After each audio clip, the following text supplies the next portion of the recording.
51 নম্বর এটা 51 নম্বর।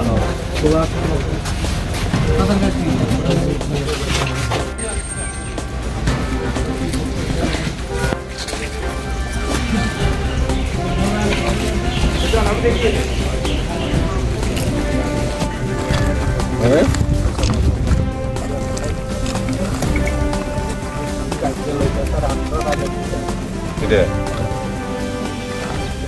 তবে দলীয় কর্মীদেরকে আমরা সংযত থাকার জন্য অনুরোধ রেখেছি যে যারা দোষী তাদেরকে নিশ্চয়ই ছাড়া হবে না। আমি তো বললামই, গতকালকে আমাদের মাননীয় মুখ্যমন্ত্রী পৌরোহিত্যে একটা উচ্চ পর্যায়ের বৈঠক সেখানে সংগঠিত হয়েছে। সেখানে ডিজি এবং ডিজি থেকে শুরু করে চিফ সেক্রেটারি এবং অন্যান্য আধিকারিকরাও ছিলেন এবং স্পষ্ট ভাষায় বলা হয়েছে। এবং অনেকেই হয়তো আনন্দ পাচ্ছেন, অনেকেই হয়তো উল্লাস করছেন, কিন্তু এই উল্লাস নয়, তার পরিণাম কিন্তু ভুগতে হবে।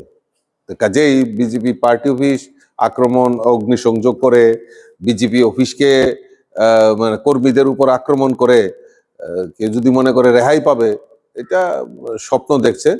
এবং আমরা ভারতীয় জনতা পার্টি, আমরা আইনের প্রতি পূর্ণ আস্থা রয়েছে।